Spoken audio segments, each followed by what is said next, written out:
Good morning, friends and colleagues. Brad Cook here, and welcome back to our town hall or open forum. We appreciate you checking in with us and being a part of this really important, I think, exercise in communication and community building. Today's primary objective really is to walk us through what campus will be like in the fall. So as everybody knows, the governor's office in the state has transitioned from an orange stage to a yellow stage. So the questions that we're getting is, and they're understandable, is what will it look like then for Snow College as a residential campus in the fall? And so we want to go through the scenarios that will likely be the case when we start returning students. As you know, I mean, we're actually paying very close attention to what the state guidelines have been, watching the governor's office. Several of us, including myself, are part of statewide COVID teams that are in touch with officials in the state almost daily. But as we move to a yellow, we will also have to have our own individualized institutional plan. So the state will have its own broad umbrella plan, and we're also asked at Snow College to have our individual plan, and we are largely there. There are elements which are still kind of uncertain because we're sort of waiting for a state position on this. But so this is going to be largely what the conversation is going to be today. I want to just also welcome our kind of regular featured administration that's joining us here. We've got Provost Steve Hood, Vice President Carson Howell, Associate Vice President Terry Clausen, and then our Director of Human Resources, Josh Hale. So welcome to you. So as you know, who is on camera here that can answer questions, be prepared to ask questions, and we'll try and get to everybody over the course of this hour. Let me just put sort of a broad kind of order around this particular planning phase of this pandemic.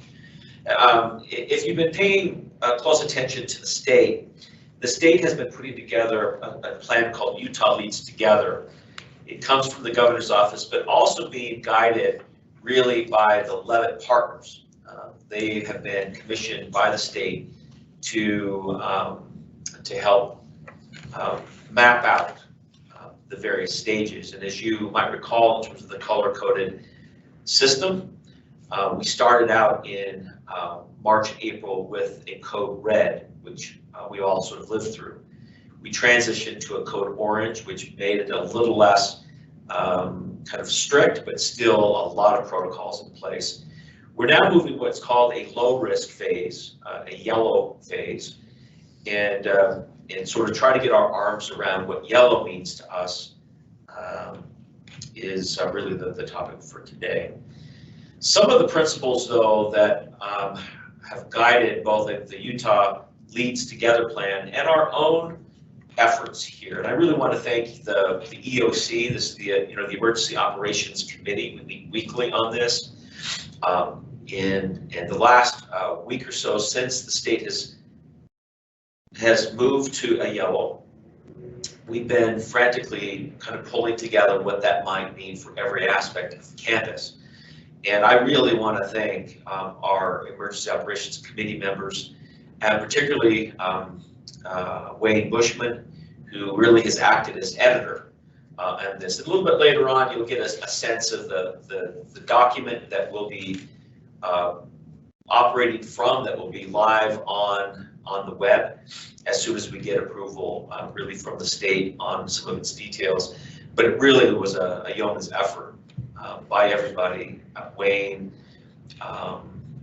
Jim Bob, as our web designer, has really worked really hard in terms of getting this ready for a broader audience. So some of the key principles is that we need to sort of understand that COVID isn't a short-term problem.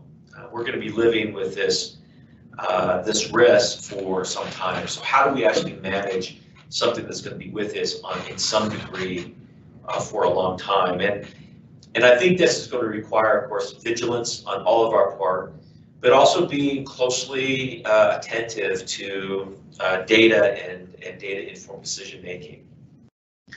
What we've also realized as a principle is that the COVID-19 is not just a public health and economic crisis. It's as much a crisis in public confidence as anything. And so we have to create an environment as leadership in helping people believe that they and their loved ones are safe before the economy and the college can fully ramp up its operations. I think the third principle is it's going to take, again, continued patience and really respect for care, respect and care for all of the most vulnerable among us. And we're going to have to act as a college in accordance with the best practices of our health officials in the state and other key social, economic, and health indicators. But remember that pandemics end. This will end too, and that we will be stronger. We will emerge through this not unscathed or unbruised, but we will emerge successfully. And this really presents an interesting opportunity for Snow College and I think higher education generally. I think there are a lot of pundits and others that are predicting the end of higher education as we know it. I don't believe that. I believe that higher education, and especially Snow College, find a way to preserve our mission. We find a way to remain flexible and innovative in the light of this. So on top of that, we're going to also, once we talk about this, the plan, I also want to talk about the state budget and the best information we have at the moment, how it might, the economic situation of the state, how that might impact Snow College, and the process in which we will follow to go through as we go through this very sort of rocky moment of the state when we know that tax receipts and sales tax are down, which does impact directly our budgets. We rely about 70 to 71% of our budget on state support, and so therefore we're going to have to prepare for some level of belt tightening, and but we'll walk more thoroughly through that in a minute. So at this point, though, I'd like to turn to sort of a brief PowerPoint, which is really how Snow College is moving to yellow.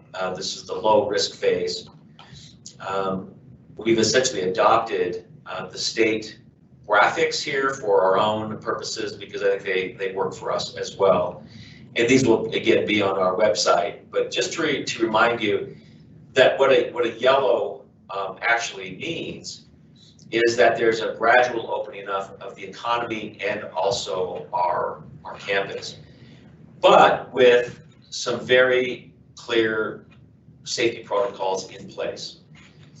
We need to be able to maintain our social distancing in all public settings. So on our campus, we are going to have to be pretty vigilant when it comes to being able to stay from 6 feet apart. And even if when we do have meetings, we will have to have that distancing respected. We are also encouraging and people to be very aware of those that are most vulnerable and to be able to have face coverings. And that really is less about protecting you than it is protecting your neighbor. So remember that, that this is one of those things that we have to watch out for each other if we're going to get through this. One of the biggest features of the yellow is what's called the rule of 50. And that means that we shouldn't have any more social gatherings in groups more than 50, as long as they are able to maintain the appropriate social distancing. And it's also sort of a function of how large the space is. And so you can only have, in any given room, no more than 50, but in some cases much less than 50 if you can't stay really the 6 feet apart social distancing measure. We will talk more about encouraging continued flexible work arrangements and different hygiene protocols as we continue to move through this phase. Next, Kurt. We will be opening dining services. At this point, though, what is important to understand is that we are essentially maintaining a work arrangement, a remote work arrangement until June 15th. So for all employees, nothing has really changed, and nothing will change until June 15th. That gives us a little bit more of a horizon to let things mature at the state level. There may be some exceptions where we may have some limited sort of openings, and leaders and management supervisors may have to work out some rotationals, but for all intents and purposes, we're remaining and keeping a remote working schedule as we have the past few weeks until June 15th.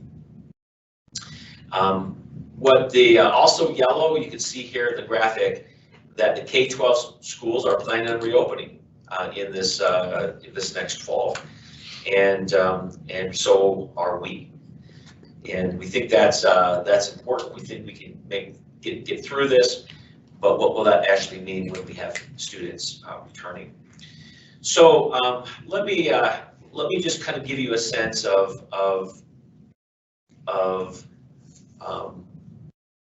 this kind of summarizes what we're talking about most buildings will be open after June 15th. So after June 15th, most of the buildings will be open, but that doesn't mean everybody needs to return to work. We'll have essential services, and remember when there was an announcement that higher education will be open next fall, we've got a lot of our students and our parents still doing a wait and see. But we've also noticed that there are those wanting a face-to-face experience and therefore showing up on campus, wanting to get information. And so at some point in the summer, after June 15th, we'll probably have more offices that have a student-facing effort to have much more access to our public. But more information will be coming to you shortly, and that won't happen until for another 2 to 3 weeks at any rate. And as we said, when we transition to that, there will be some rotation and rotational shifts, but managers will coordinate as we follow the state guidelines. We are also still will kind of consider all unnecessary travel being prohibited, and really kind of as an emergency basis only. We do think that one thing that maybe this COVID epidemic has shown us is that we can actually get a lot done. It's not ideal, but we can actually get a lot done through Zoom, Microsoft Teams, and other kind of remote mechanisms. Again, without having to really say it, remember good hygiene, wash your hands, those sort of basic recommendations. Let's move. Let me show you essentially the project that our EOC is near completion, and this is our color-coded work plan.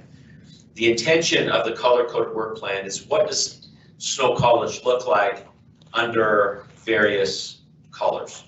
So, what do we do when we convert to yellow? And you'll see this coming up shortly here. This is just it's not live just yet. And the reason we put this here is that you can go through, and all of the questions that you might have will likely be considered and dealt with under this particular group. This is just one particular section as it relates to social interactions and group sizes. And you can see what yellow, we will follow the protocols under yellow. But we're also very consciously aware that the state could reverse a position from a yellow to an orange, or even back to a red. And so what you have there is that if that ends up being the case, this is really our work plan that will emerge as we follow the state's direction. Well, I want to now kind of bring in our team to start sort of as we start sort of responding to questions from you, and we really encourage you to ask and get engaged, and so that we can help clarify to the extent we can. So one of the questions that has come up is, when it comes to offices that have student traffic, do we have some plexiglass plans? In other words, are we identifying areas on campus that may have to have additional plexiglass protection for our staff and our faculty? And let me just bring in Vice President Howell on this. This is an ongoing conversation. I think the short answer is yes. Where we actually sort of make the decision of what goes where, I think, is still kind of in kind of refinement stages. So welcome, Dr. Howell. It's good to have you with us.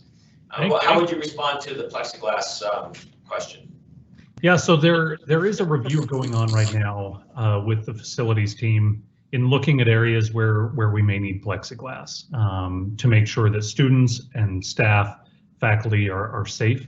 And so we'll be reviewing those ideas. Facilities has already gotten back to me with some of the ideas that they've got of areas, and then Cabinet will be looking at those and making the determinations of how do we do that. The plan is to try and get all of that done so that we're ready when courses start again in the fall and increase traffic across campus. So thanks on that. Another question that has come up, and you probably have seen some announcements over the last few days about other systems around the country that have chosen, Notre Dame being one of them, adjusting the calendar. In other words, if we started earlier in the summer and finished by Thanksgiving, I think that's an interesting thing to consider, but we wouldn't be able to do this alone as Snow College. We would essentially have to follow the system recommendations. And so while this is, I think, on people's minds, that is not yet a serious consideration, but we'll see, as the system continues, as it continues to sort of assess what might be better.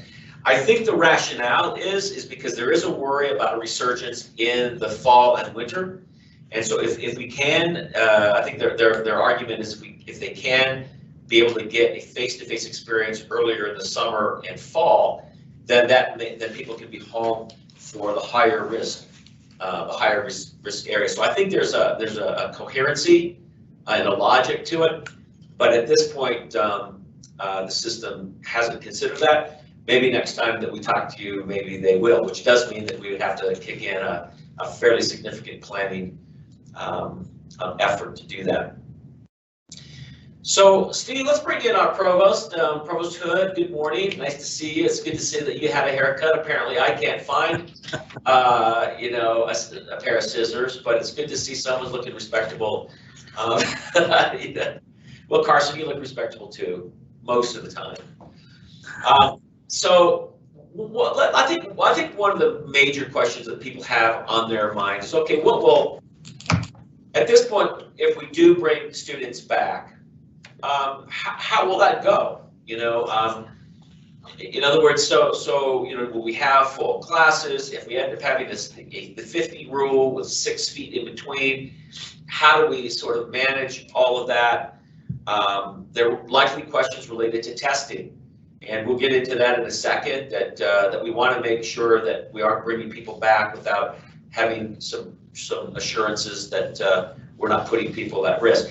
But let's talk a little bit about your the academic divisions, the deans. They're thinking that if we were to be open, what would the new normal look like under a yellow scenario?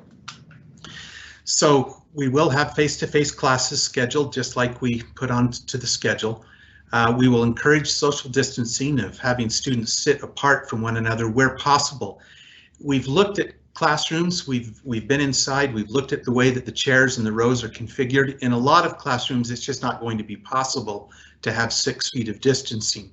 So we are encouraging masks be worn by students when they come. We do note, however, that some students, because of medical conditions, cannot wear masks.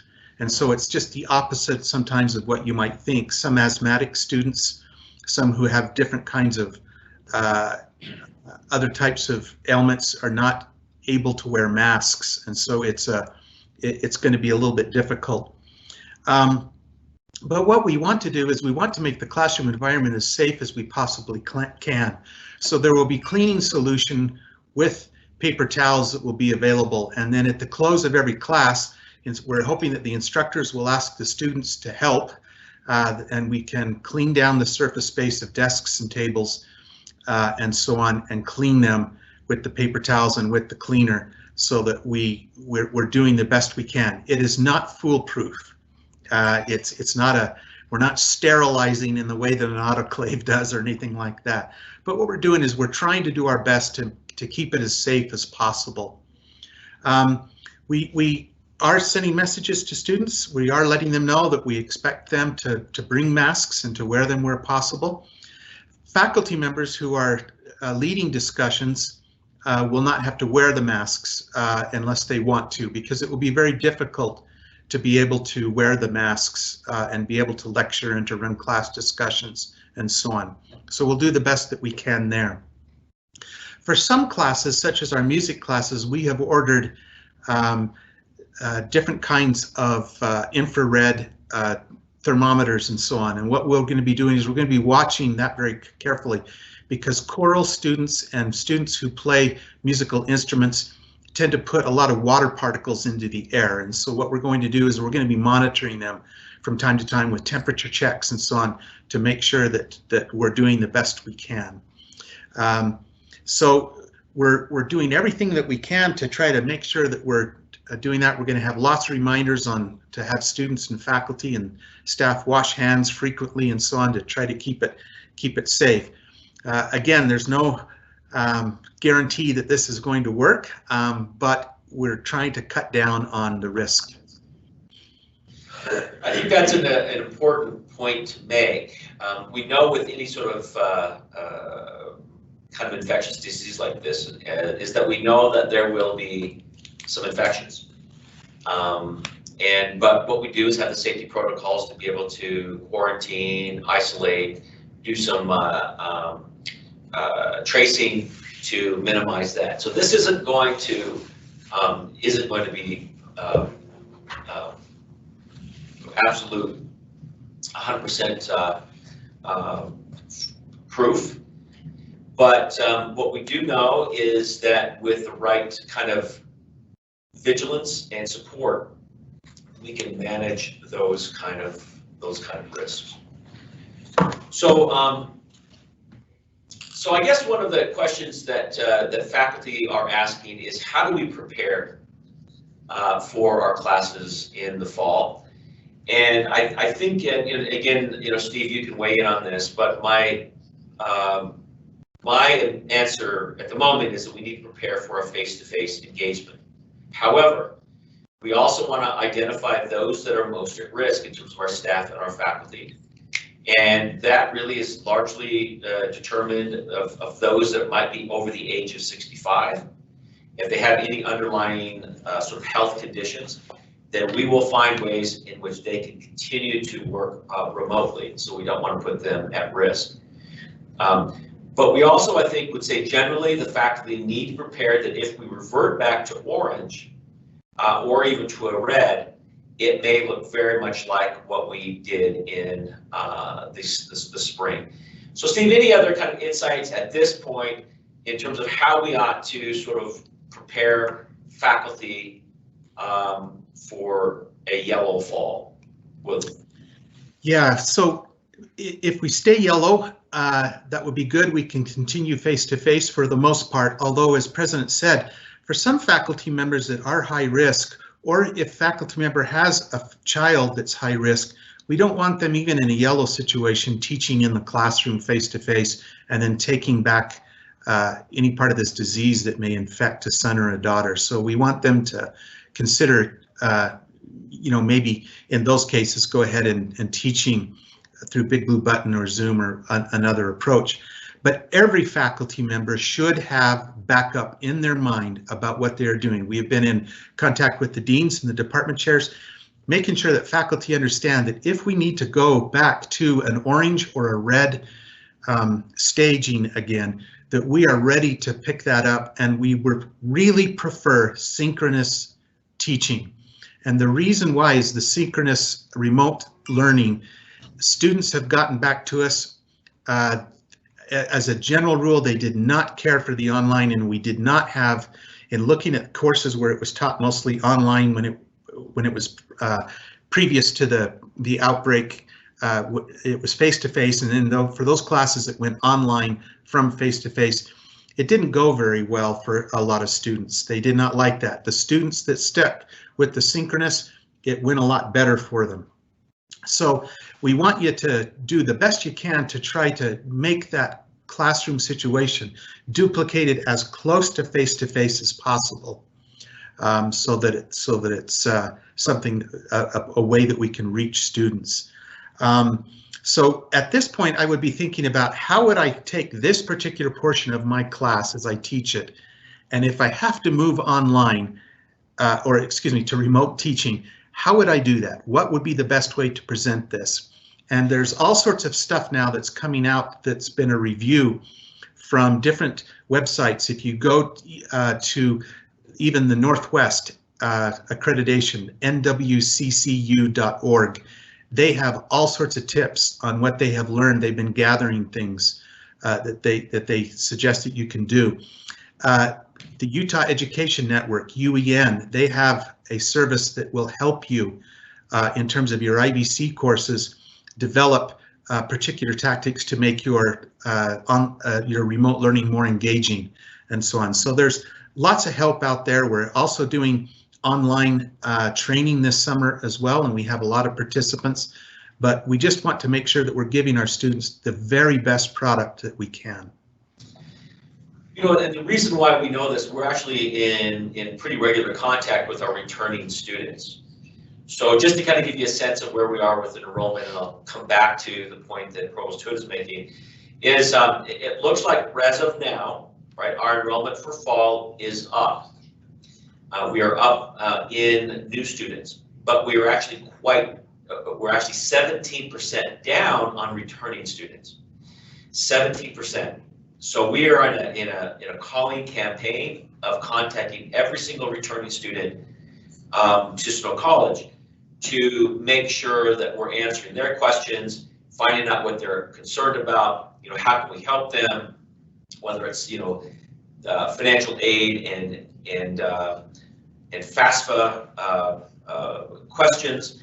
But what we're finding out from students is that more than anything, they're waiting to see if we're going to be in a remote learning environment. And what they're saying is that if we're going to be remote learners, then we're not going to come back to campus or Snow College, and they'll just either stop out a year or just do something more local. But a lot of students didn't have a real positive experience with remote learning. And so we are going to try and try and again have as much face-to-face offerings as we can, making sure that we're putting all the kind of safety protocols in and protecting the faculty. Some of the question is, are we going to make students wear masks, and how we might enforce that? Provost, I think you did say that there are in some cases some students that actually could trigger other health issues, but for the most part, we want to make sure that students are wearing those masks. The question is, how much do we force them? What do we do? And so what might you say about that? Yeah, I think one of the best things that we can do there is if a student absolutely refuses to wear a mask or has an underlying health condition that's where she or he says they cannot wear a mask, then and it's not by punishment, but to put them in one corner of the classroom away from everybody else so that we do socially distance them 6 feet.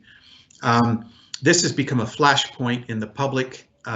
People are saying that you can't make me wear a mask in certain buildings. Well, in some buildings, yes, you can. And we're still trying to find out. In 2 weeks, we're going to have a chief academic officers meeting, and State Risk is going to be communicating with us about what to do with students who have either underlying health conditions or refuse to wear a mask. Right now, they're trying to study it as well because they just don't know what to do there. Related to that is, and I just want to reiterate this, is that we're going to tell students who are high risk themselves that they should probably sign up for classes for that other than face-to-face. If they have an underlying ailment where they have respiratory failure from time to time or something, they really should take online courses. They shouldn't be there. The same in face-to-face courses. The same thing goes for faculty. If you have a son or a daughter, even if it's yellow, if you have a son or a daughter who has a respiratory ailment and you are worried about taking an illness home, I would consider teaching Big Blue synchronous even under the yellow conditions. In orange conditions, we normally would not be holding face-to-face courses. It's just a very rare situation. So orange and red, we would not be teaching face-to-face courses. It would be under yellow circumstances only. So one of the things that we're considering is essentially recording each of the lectures on some level, so that if do we have the capacity? You think, Steve, that we're recording these lectures and putting them on Canvas for students in case they have to miss, or what is your counsel there? In some cases, we do have that capability. It depends what classroom it is, and it also depends on the instructor's teaching style. The problem gets into is trying to tape or trying to record a lecture or a class discussion online when it only shows the instructor, or the instructor writes on the whiteboard or uses PowerPoint slides and so on. That becomes very difficult to try to accomplish that and then get that to students. So there are other things. Faculty members will, if students, let's say that an apartment room has been quarantined because somebody is sick and the others are not supposed to come out, faculty members will need to find ways as best as possible to try to get information to students, recognizing that students will not have been in class. So it's awkward. We wish we had better ways of doing that. We wish we had UEN units in every single classroom so that we could tape every single lecture, class discussion, and have it on recall, but we don't. We have very limited number of rooms that have that capability. If we could bring back Carson, some questions related to housing. And one of the questions that has been asked is that some parents and students have been a little hesitant to commit to housing as it relates to refunds if for some reason by fall it goes back to an orange or red. What is our position to students and to parents as it relates to having them be able to commit to a housing contract this year? Yeah, so we want to make sure that students and parents feel comfortable in committing to housing. And so for on-campus housing, if circumstances change and we do have to go online, if the level is raised to orange or red again, and we have to transition to online, those students in on-campus housing would be eligible for a full refund on their housing. So there's some other questions related to sort of larger, not just in the classroom. What about larger events?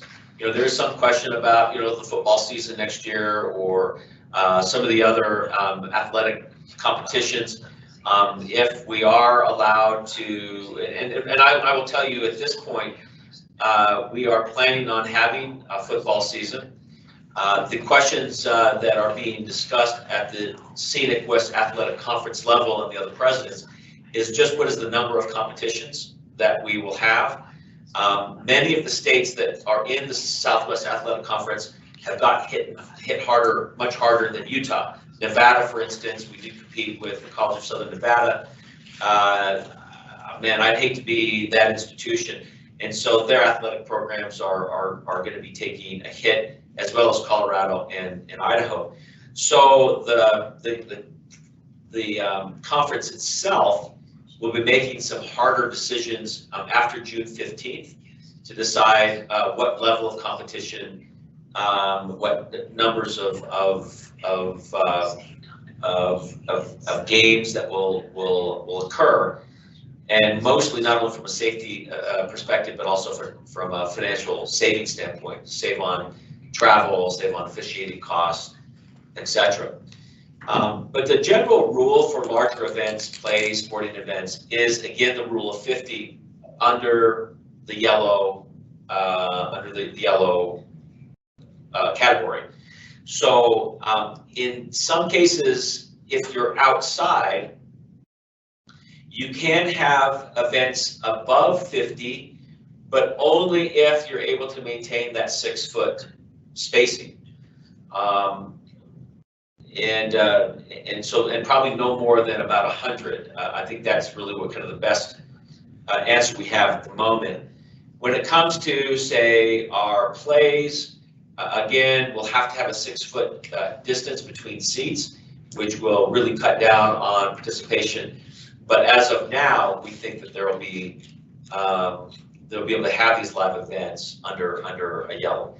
Any other thoughts from the folks on our panel? And maybe, Carson, do you have any other insights about larger events? No, I think the guidance present is what you showed at the very beginning right now. We are trying to follow the governor's guidance. And so with the yellow category being groups of 50, that's kind of the target that we're looking at right now.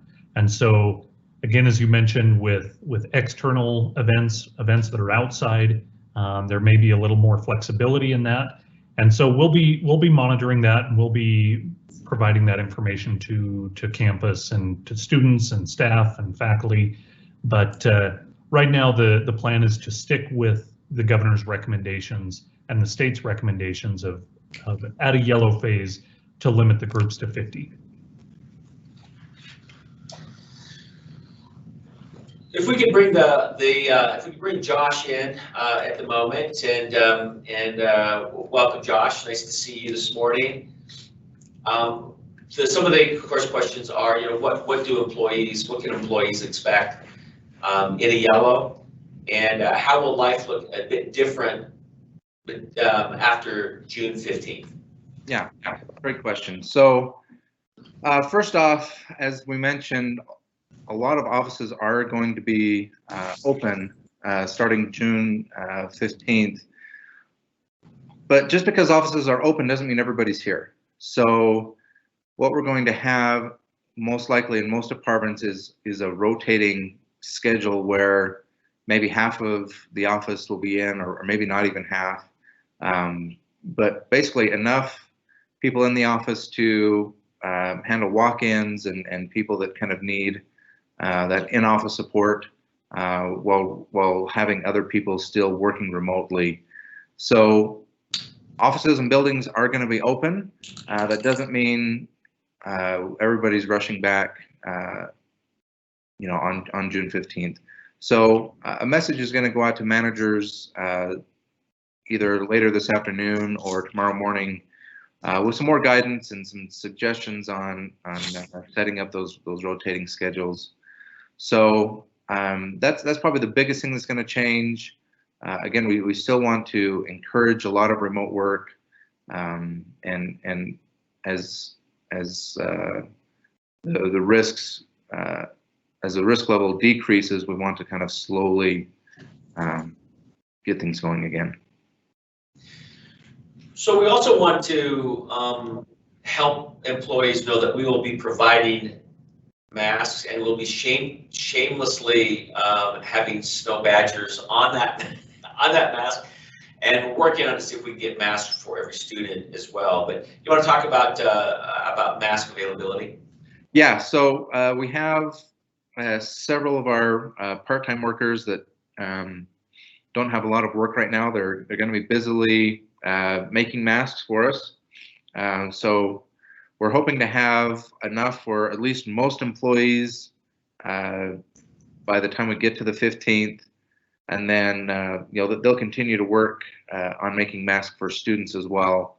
So we are going to be looking to provide masks for each employee.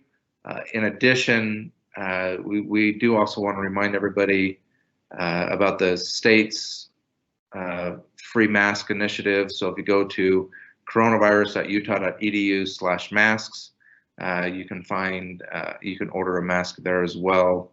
And so, like we said, we really want to encourage masks. Masks, again, are to protect those around you. They aren't to protect you. So again, it's not about wearing a mask if you're scared or not. It's really about wearing a mask to protect those around you. That said, we aren't going to mandate masks. As Steve mentioned earlier, there are some people who have medical conditions that make mask wearing particularly difficult. So it's not mandatory, but it's highly recommended. And we hope that, especially as our students come back, the more us as employees can model that good behavior, the more compliance I think we'll get from students as well. Good, thank you. So Terry, let's bring you in on this this conversation. We've got some folks that are interested in knowing what our summer enrollment is looking like, what our fall enrollment is looking like at the moment, and what are the alternative ways in which we are approaching the enrollment question. Absolutely. So as you stated earlier, we are up in our new freshmen. In fact, we're 250 enrolled students ahead of where we were this time last year, which is really phenomenal considering everything that's going on with the pandemic.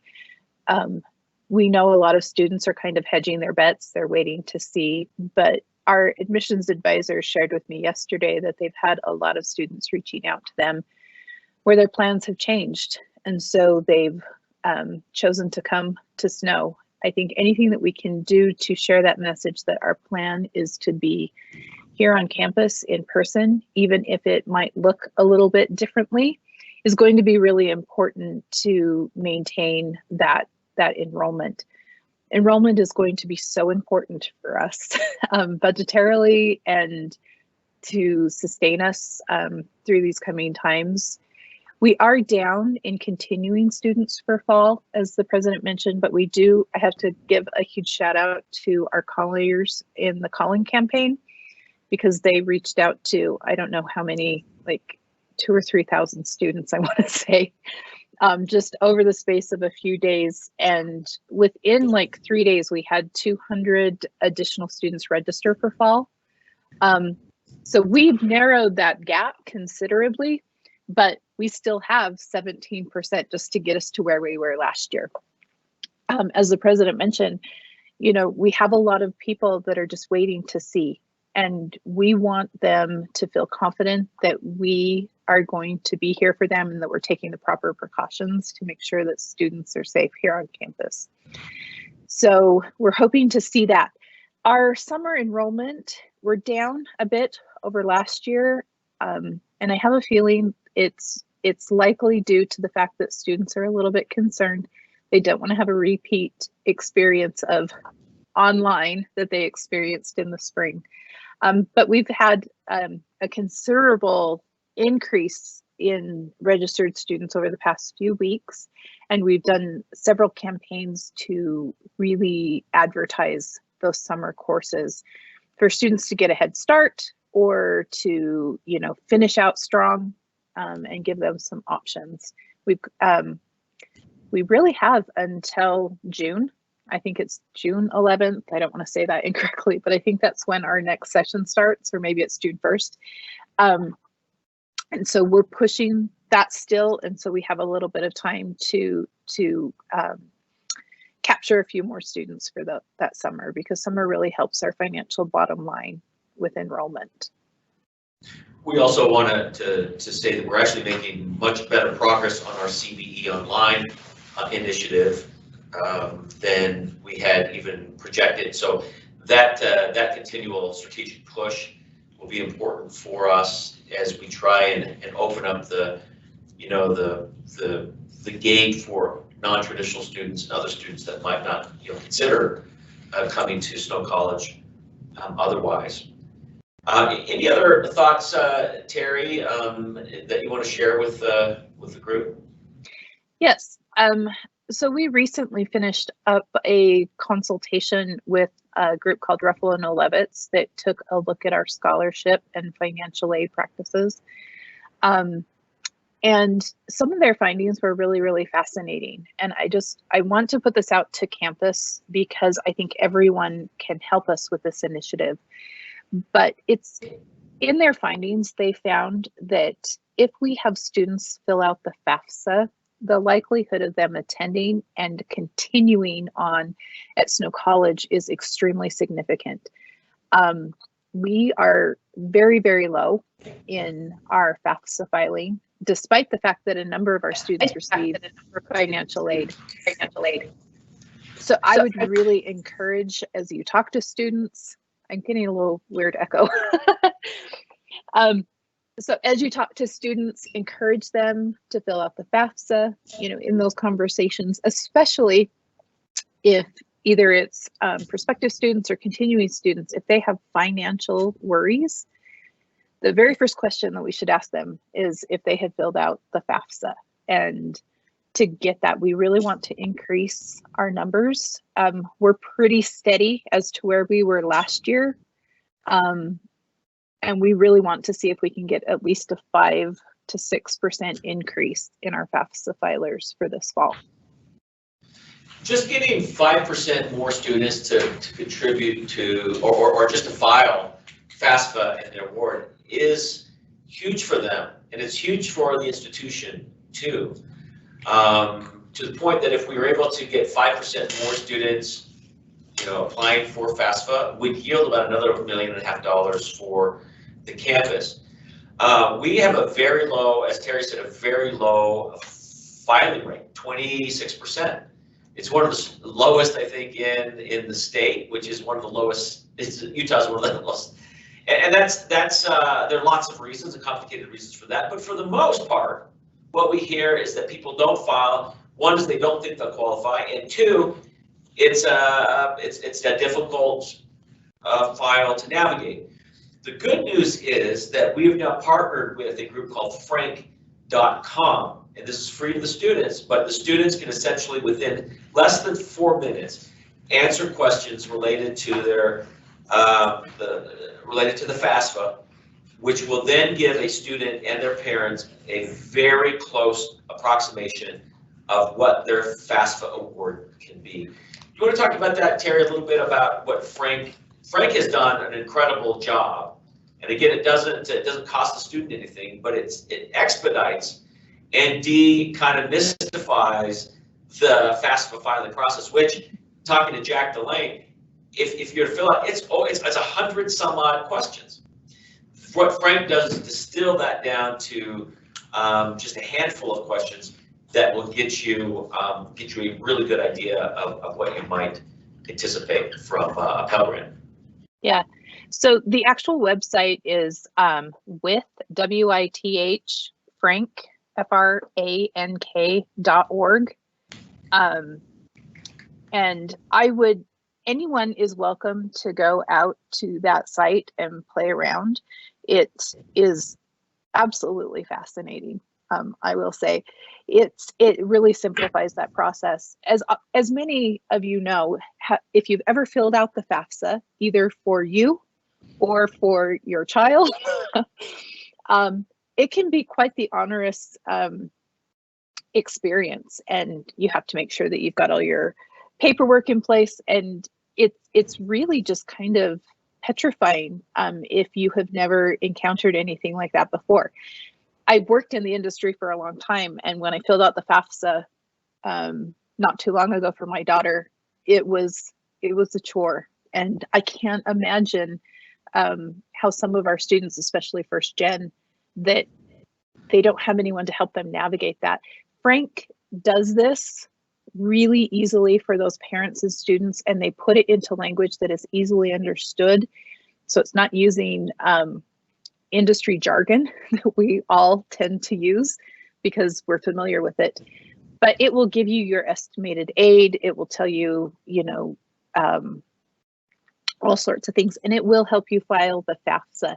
We really encourage students to never pay to file the FAFSA. There are some predatory companies out there that will try to do that, but Frank does not. Frank is a free service, and so it can really be helpful. We also have a service on our financial aid website called the True Cost Calculator. This also is a calculator that will help a student, as they answer questions, look at maybe what type of academic aid or scholarship they may qualify for, as well as some estimated expenses. So those are two different avenues, but with Frank, they actually get you through that FAFSA. So just to remind you, if you're interested, it's with Frank, one word, .com. Is that right, Terry? .org. Oh, sorry. .org. Yeah. .org. Okay, terrific. So one of the questions that we have is related to football, and whether the students are coming back, the student athletes are coming back in the summer, and going through kind of the regular training schedule. We've got to hold on a firm decision on that until June 15th, when the NJCAA will meet on that question. Another thing to keep in mind is that Snow College is not moving unilaterally. So all the things we talked about today is in concert with the rest of the system. So all campuses are making plans for this. And one of the questions that, of course, people will ask is that how do we actually do testing for students when they come? So the best answer right now is that the state is increasing its capacities to test, but that we also are having more confidence rather in what's called group testing, because we can actually test students within groups, and that would be, we could test maybe 20-25 students. That would be one test, rather than 25 individual tests, so that we can, there are, again, only sort of finite number of tests available. But once we find if there is an infection within that batch or that group, we then can further isolate and do some further testing to make sure that we're identifying students safely. So students likely would only come on campus to move in on an appointment basis, so that they will essentially can be tested before they're safely kind of ensconced in the campus. We then are also trying to procure more thermometers and other indicators of health. So we also have right now some thermometers in HR. And so I don't know whether, Josh, you want to talk a little bit about if folks are feeling any sort of symptom. I think the first goal, of course, is to see to go to the website, go to the CDC, go through all the kind of standard protocols of our local health systems. But we also do have some testing here relative to thermometers. You want to talk about that?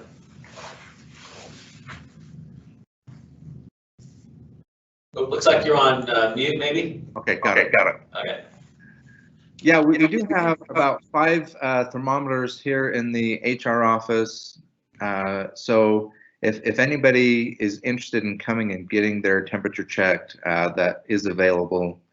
We are not, in the yellow phase, we are not going to be doing any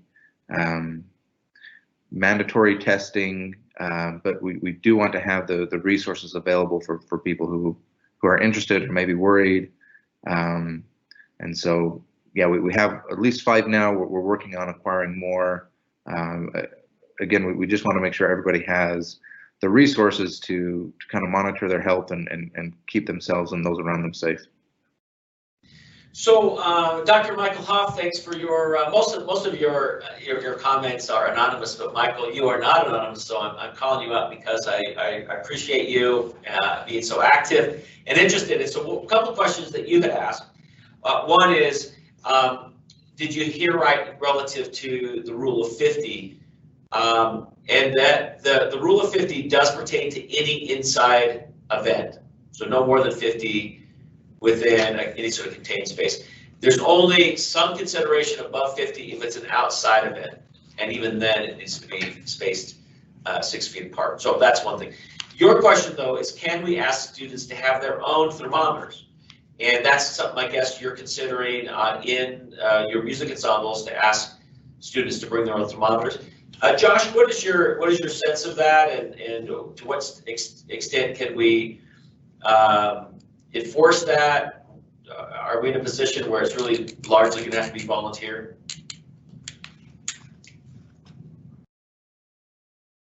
Looks like you're on mute again. Okay, yeah, as I understand the state guidance, a lot of this is going to be voluntary. Part of the problem is going to be, are the students going to be able to actually access and get a hold of thermometers?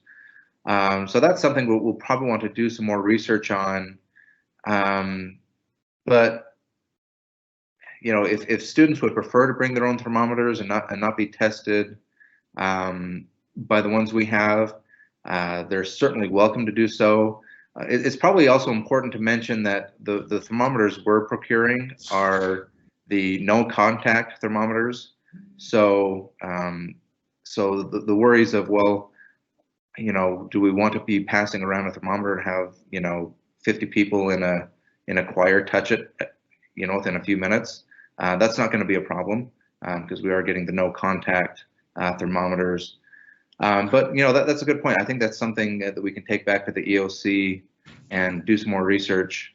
You know, are they going to be available, or can we make them available maybe in the campus store or something like that? So these thermometers, as I understand it, have an infrared technology of sorts where they can just, again, without touching anybody, can kind of give you a sense. If anybody's traveled overseas, often international airports will have these large gates that you walk through that have these cameras, and they have kind of an infrared element that can identify people that may be under the weather that way. Let's talk a little bit about what we might have learned in spring, and maybe we could bring Provost Hood back on and others. And one of the lessons, of course, you know, were we able, first off, I want to say that this campus performed incredibly in terms of pivoting with an emergency, but it wasn't perfect. And I think no one would seriously say that it was, because we had we were learning as we went. And so one of the questions we have, you know, did we have enough laptops for, you know, that? And I guess the question is, you know, what are the roadblocks coming up to fall if we're yellow? And then if we have to revert back to orange, heaven forbid, you know, are we prepared that way? How would you respond to a question like that, Provost Hood? Yeah, we have learned quite a few things from the spring semester. The computer loan program that we did with students, it worked fairly well. One of the problems we ran into, though, is that some of the computers that were loaned out do not have webcam capability, and then there was also some audio problems with some of them. Some of them just simply didn't have the audio that would facilitate Big Blue Button and some of the other things. So we also attempted to buy some separate webcams. We were successful in getting 10 of those, but the companies are limiting us on purchasing webcams because as you can imagine, they're in very high demand, but we also have another order out trying to get those. One of the biggest facilitative problems that we had though was trying to keep students engaged through the course. And sometimes, you know, they would log on to synchronous classrooms and so on, but as some of the faculty members noticed, some of the faculty became really concerned because so many students in some of the sections stopped attending and were just doing work on their own. So we've been looking at different things to try to help out. And at the end of June, I will be attending a webinar that lasts for several days that looks at particular ways that people are experimenting with to try to keep students engaged when there is synchronous broadcasting. So we'll be looking at that. One thing I misspoke on, President, that I need to step back on a little bit too. Chase Mitchell, who's done just a great job with helping us out on all these problems, indicates to me that they do have technology, cameras and so on, that faculty members, if they have a student that is confined, that they can set up cameras, technology, and be able to record these sessions of classes and so on, so that students can watch them if they're not able to make it to class. So if you have questions on that, he encourages you to talk to him about that. You'll need to make a phone call to set up the appointment so that he can come and let you in. But beginning June 15th, you can just walk downstairs and be able to visit with him there. The other thing that we learned about is the testing limitations. It could be that even this fall, if we have to go back to orange or red and we have to do the testing on the computer again, it could be that there's still not enough computers that we're able to, it will very likely be that there will not be enough computers to be able to have students have a webcam watching them as they do their testing. So we'll probably have to make some exceptions, just as we did at the close of the spring semester. And we appreciate your patience. That's really hard. And there have been some cases we have noticed of some student dishonesty, mostly not by our students, however, mostly occurring at distance sites among high schools. So, and we're working on that now and working with the high schools to try to ensure better security.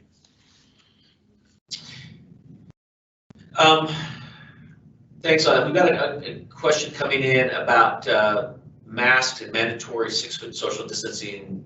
If it's not possible, then let's see. That's what the first slide said. Please clarify.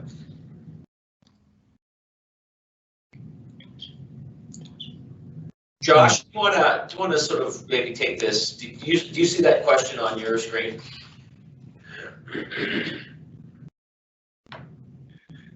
Yeah. So masks are recommended if 6-foot social distancing is not possible. So we have to be really careful. You know, we only have so much authority to mandate things like mask wearing, and again, there are some people who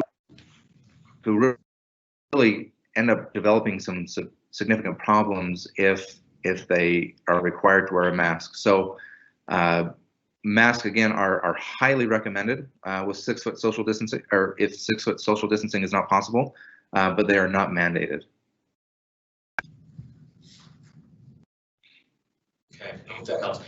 Also, I think on those masks, do you want to repeat that the state has free masks available, but it's a I think it's a .gov, or is it a it's a .gov suffix, right? Yeah, that's right. Yeah, I misspoke on that. It's coronavirus.utah.gov/mask. And I put a link to that in the announcements. So if people want to check that out, they can do that there. Yeah. A question just came up about, has from residents or city leaders expressed any unease with students coming back since no one in the town has tested positive yet? The short answer is no. We have not had, and we do, you know, we have a very good relationship with our city and our county. I think they're just as anxious as anybody to kind of get on with life. And I think we've been very, very lucky to only have, I think, less than a handful of positives and no death. And I think that's because of our remoteness. But I think that, I think as we move forward, there is always that balance, between being able to open responsibly and not putting people at undue risk, as well as helping our folks get back on their feet economically for work. And of course, when students come back and the college is in operation, there's a better opportunity for our local businesses to get back on their feet. Let's talk a bit about economics then and finance. We're at the end of the hour, we're past the hour, and so those that we're going to kind of transition into what the budget might look like. It's still very early, but I'd like to bring Vice President Howell in on this conversation. We don't want to panic anybody about this, but it is a reality. So Carson, you want us to talk a little bit about what we know about the state revenue projections, what the state has asked higher ed to do between now and fall, and then we can get into sort of the early stages as we try to look at how do we might sort of tighten our belt here. Yeah, sure. So thanks, President. There was a meeting with the Executive Appropriations Committee, so the budget setting group at the legislature, and they looked at revenue forecasts through the state. And there is a lot that's fluid right now. We don't really know, but they predicted that worst case scenario, that there could be $2 billion in losses from the state. And so that was the worst case scenario. Best case scenario was about 700,000. So what they decided, 700 million. or sorry, 700 million. Yes, that 700,000 would be a best case scenario. Yeah, we'll But take that. 700 million. Okay. So what they decided to do as a precaution was to take the new money that was appropriated for FY21, so fiscal year 21, this next year starting in July. They took any of that new money back, and they said, we're going to hold on this. And then in addition to that $1 billion that they took back, they said, we want all of the state agencies and all the higher education institutions to come up with some cut scenarios. Anything from they wanted 3 different scenarios, a 2%, a 5%, and a 10% scenario that they want all of us to respond to of how we would do that. For Snow College, the 2% scenario equates to about $600,000. And so as we move through these different scenarios and are looking at that, now again, these are just scenarios at this point. The Higher Education Subcommittee will be meeting May 27th to review these different cut scenarios from all the different institutions and all the state agencies. That week is when the legislature will get together to talk about that. And then the final determination will be made sometime mid-June when the legislature meets again. So we've prepared some scenarios, and this is really a first rough draft. I mean, it would be things like reducing travel, cutting some of the current expenses, doing a freeze on open positions, some of those kind of things. So that's what we said. These are the first things that we would look at. And so what we will do is as the legislature meets and comes back and says, this is what we want you to do, then the plan is to have a very open and transparent discussion. First of all, first and foremost, what makes Snow great is the people, the employees, the students. And so our first priority is to maintain, to protect the jobs that are here and ensure that it's a safe environment for students to come. So we wouldn't want to do anything drastic that would impact what makes Snow such a great place. And so that's kind of the charge that we're looking at, how do we go about doing these cuts while maintaining what the spirit of snow and making what makes snow special. So we would be doing all that we can to protect employees and students, and then looking at the different scenarios. Again, things like reducing travel. We've asked everybody to limit their expenditures to just those necessary expenditures. Let's not look at extravagant purchases right now. Let's tighten our belts and make sure that everything that we're doing is absolutely necessary.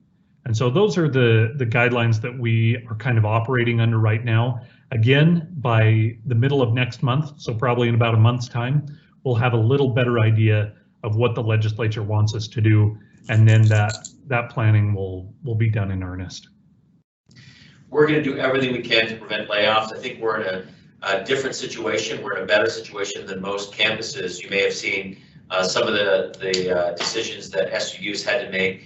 They're in a very different situation. And the reason they're in a different situation financially is they chose not to do a tuition increase this next year. So that is a big piece. They've also had a heavy reliance on international students, and their cuts will be much heavier than ours. And so the decisions that some of the leadership made about they're going to have to lay off people. We're hoping that we can make these cuts without any layoffs. And so we think we're in a much better position than some institutions. There's a question about the COVID money. And so do you want to talk, Carson, a little bit about the two tranches of 1.2 million each, one to students and one that are aimed at COVID expenses? Yeah, so we got, as President mentioned, there was the CARES Act. The Federal CARES Act provided Snow College with about $2.4 million, and then they divided that into two halves. So the first half being used directly for students. So these are students who, because of the changes that we had to make in moving to online and the disruption of COVID, may have experienced some additional costs as they transition to that environment. So Snow College currently has about $1.2 million that we are distributing to students. There's an application process. That application can be found both on the COVID website at Snow College and also on the financial aid website. You can, if you're a student and listening to this, we encourage you to go on there. It's different than the FAFSA in that for eligible students who qualify, which are those who have filled out the FAFSA and are eligible for Title IV funds, doesn't mean that you've received FAFSA money, but that you're eligible for that. Then that bucket of money, that pool of money is available. And so we would encourage all the students, those that are eligible to fill out a FAFSA. So those are domestic U.S. citizen students. We'd ask you to go on and fill out that application. The second half of the money, which is $1.2 million, that is coming to Snow College, and it's to reimburse expenses that Snow College had on transitioning to online education. So the question that we received specifically about purchasing computers with webcams, that definitely would be eligible. And so we have a year to spend both of those, or to reimburse ourselves for those funds. And so the college is looking at what has already been spent. We know that there have been some purchases, and that guidance was already given out to employees to keep track of your expenses, especially those that are COVID, to send those to the controller's office at co@snow.edu, co@snow.edu, to track those expenses. And so any of those reimbursable expenses, we will be using that second $1.2 million to cover, and also to bolster our supplies for if we have to do this again in the fall. And so those are the two pots of money and the different ways that we can spend those. So on top of that, though, Carson, I want to talk about some things that we have to fund this year. Without the performance-based funding and the state helps, the state support help, even though we're not essentially able to do the 2.5% salary increases, we do need to meet the benefits increase costs, which is about $221,000 in and of itself. There are some other mandated costs that we've got to find, including finding the kind of advancement and tenure sort of advancement commitments that we've made. So on top of some of the cuts, we've got to find ways in which we can protect our benefits package and also keep some of the contracts that we've been funding, such as NeoGov and some other software package that we need to find and that we're planning on supporting out of the new money this next year. Do you want to say a word or two about that, and then let's reassure folks about how these cuts we made. We have a budget task force on here at the campus that we will be working with the Dean's Council, the Faculty Senate, and others as we go through these. So this will be quite an open process, but the primary principle that's going to be maintained here is protect the financial position of our people. That's correct. And so you're absolutely right, President. There are a few things that we have to cover. And so things like the healthcare premiums, the cost that Snow College incurs on that, some of the contracts. And so while we talk about this budget cut, which is 2, 5, or 10%, which would be coming from the legislature, there are some additional things on top of that. So if it was a 2% cut, there's $600,000 that they would want us to cut out of the budget. And then we need to add to that some of these other expenses that are required. And so there will be some level of cut, even if the legislature comes back and says, never mind, we're not going to do any cut scenario. They still haven't appropriated that new money. And with the expenses that we do have to pay for, there will be some level of tightening the budget. And so we'll need to watch for that. But as you mentioned, we're going to do it in a very open way. We want faculty and staff to understand and look at the goals that we're doing this for. And to receive some input and feedback as we move forward in this process. We understand that that there's always some concern when we talk about budget cuts or tightening the budget. Our goal is to not have this, and President, you kind of referenced this, that we are in a better position than some institutions. This is not a scenario that we're expecting to be like the 2008 budget cuts. I think that we are in a much better position, and as we move forward, we have options to look at of how do we recover some of those budget dollars and cover these expenses that we need to. And then if the legislature asks, how do we cut the budget?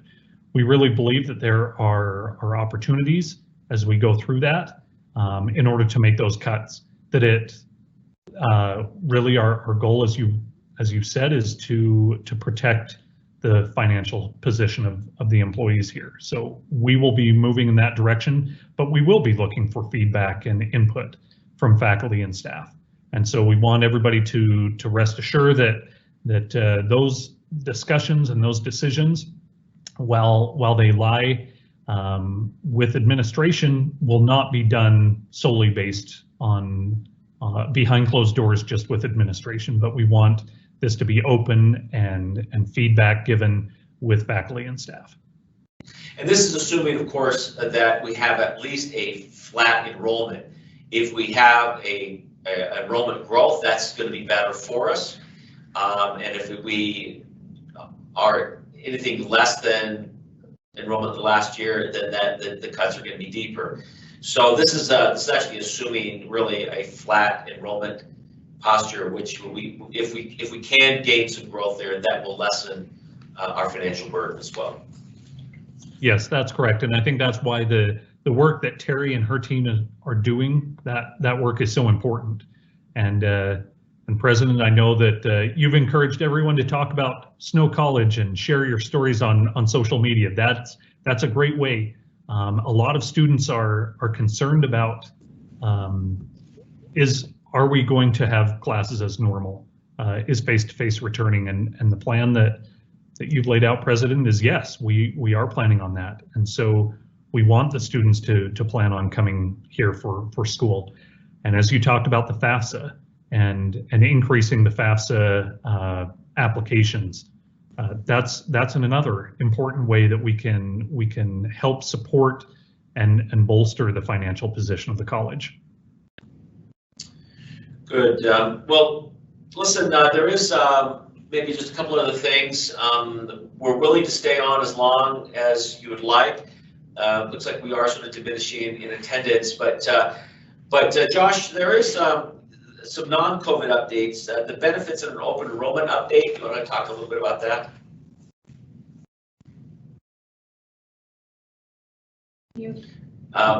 Looks like I am really struggling with that today.